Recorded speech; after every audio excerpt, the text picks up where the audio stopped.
Olá, eu me chamo Adriano Braga e estou estudante da Uniaselv, cursando Gestão Pública no meu último semestre.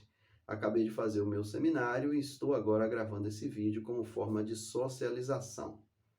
O tema que eu escolhi foi controle no setor público, um tema bem amplo que levaria bastante tempo para a gente abordar todos os seus subtemas. Teríamos que passar um pouco pelo controle social, falaríamos sobre os princípios do controle interno, falaríamos sobre características do controle, mas de fato seria um vídeo muito extenso. Então vamos partir para um contexto um pouco mais básico. Como todos sabem, o poder no nosso país ele é dividido entre executivo, legislativo e judiciário. O poder executivo ele tem a função muito específica de promover ações públicas para benefício da sociedade de forma coletiva. O poder legislativo ele tem a função de criar as leis e fiscalizar o setor executivo para que a gente possa ter a melhor aplicação desses recursos e que de fato sejam destinados de forma a realmente atender o coletivo. Nós temos ainda o Poder Judiciário, que ele é um poder moderador, ele é o guardião dessas leis. Sempre que se fizer necessário a presença do Poder Judiciário, é porque em algum conflito de ações que a lei de alguma forma ela foi desobedecida ou distorcida ou precisa de um aval final. Falei rapidamente sobre isso para a gente entender que, embora não esteja ligado ao tema controle, mas é para que a gente já perceba para onde os recursos são destinados. Os recursos que vêm através dos impostos que são cobrados, das taxas que são cobrados pelos governos. Essa arrecadação é que sustentam esses poderes. É através desses recursos que esses poderes suprem as suas demandas. Pagam fornecedores, as manutenções, servidores e etc.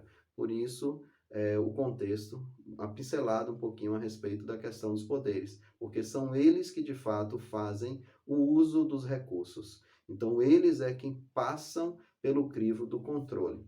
E o controle, basicamente, de forma muito básica mesmo, ele tem a função de fiscalizar, de fazer acompanhamento, para que realmente esses recursos estejam sendo aplicados dentro da lei, dentro do que foi proposto pela gestão. Sempre que existe um início de gestão, ou um final também de gestão, é um pouco complexo, não vamos abordar, mas surge então PPAs, LOAs e LDOs, que são aprovadas por esse poder legislativo. O executivo cria, envia para o poder legislativo e ele que de fato aprova ou faz as ressalvas necessárias mediante essa aprovação. Daí é que surgem as autorizações para os custos, para serem gastos esses recursos. Então, a partir daí, esses poderes é quem fazem, então, os pagamentos, né? E eles é quem sofrem, então, o controle. Mas eles também são agentes de controle. Então, vamos lá. Existe o controle interno, que faz parte do corpo da gestão, onde o gestor se habilita a ter esse setor específico com pessoas que ele indica, com pessoas da confiança dele. A função desse setor não é apenas avaliar as questões contábeis, as questões financeiras e avaliar se de fato a lei tem sido aplicada. Eles atuam como um agente ainda mais próximo, mais conselheiro.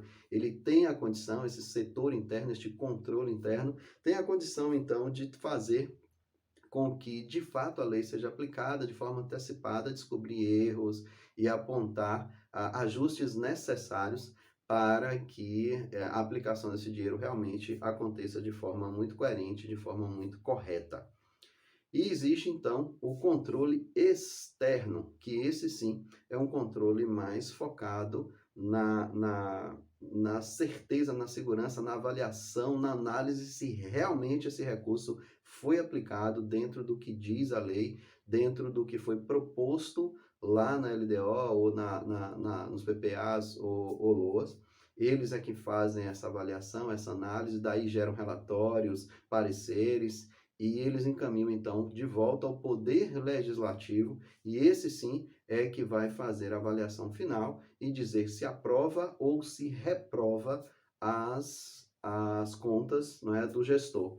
Ah, vamos fazer a ressalva de que O controle externo, ele não tem poder condenatório, ele tem um poder avaliativo, ele sugere ou pela aprovação com ressalvas, ou até mesmo reprovação das contas. Mas cabe ao poder legislativo esse parecer final, essa análise final, para saber se de fato as contas serão aprovadas, reprovadas ou aprovadas com ressalva. Esse setor externo, esse controle externo, ele é composto, então, pelos tribunais de contas, tanto da União, quanto de estados, quanto de municípios e também o Distrito Federal, que nós temos aqui no nosso país. Esse controle é feito de forma independente, em que os gestores não apontam, né, não indicam os seus membros. Eles são normalmente servidores, concursados, direcionados mesmo para essa análise, para esse controle externo.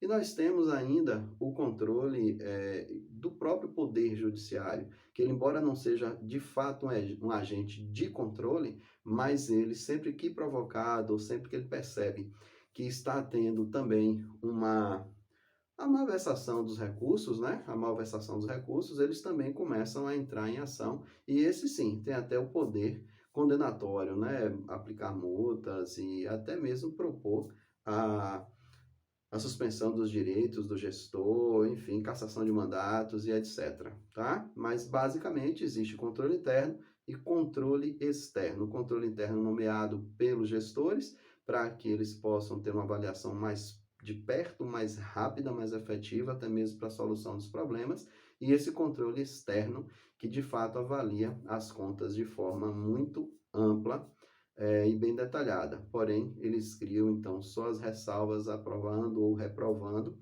e não tem o poder, vamos dizer assim, de consertar, porque já foi lá aplicado aquele recurso, já passou pelo controle interno e ele só foi encaminhado para a avaliação desse setor externo, tá? Falamos também do Poder Judiciário, não vai ter necessidade de se falar novamente. E me finalizo agora fazendo uma ressalva que, estudando um pouco sobre esse tema, entendi que existe um controle externo muito poderoso e que é muito pouco aplicado.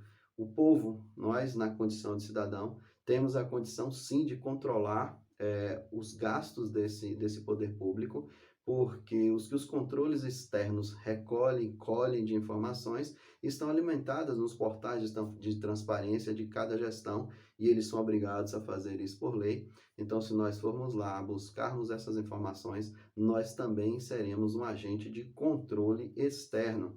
E temos sim prerrogativa de fazer denúncias, de fazer provocação ao Ministério Público, ao Poder Judiciário, para que de fato os nossos recursos sejam aplicados de maneira coerente e efetivamente onde eles devem ser aplicados. Fica aí, então, a dica para todo cidadão. Vale a pena a gente entender a complexidade do poder público, estudar um pouquinho e ser mais participativo. De certo, nós consertaríamos muito da corrupção que acontece constantemente nesse país. Não é prerrogativa apenas do Brasil a corrupção. Basta analisar um pouquinho aí, mundo afora, e a gente vai ver inúmeros casos de corrupção. Mas me parece que por aqui o crime compensa, vamos dizer assim, né? Basta a gente ver muitos corruptos e corruptores fora das grades e até tendo condição de fazer parte novamente de gestões. Obrigado pela oportunidade e até uma próxima.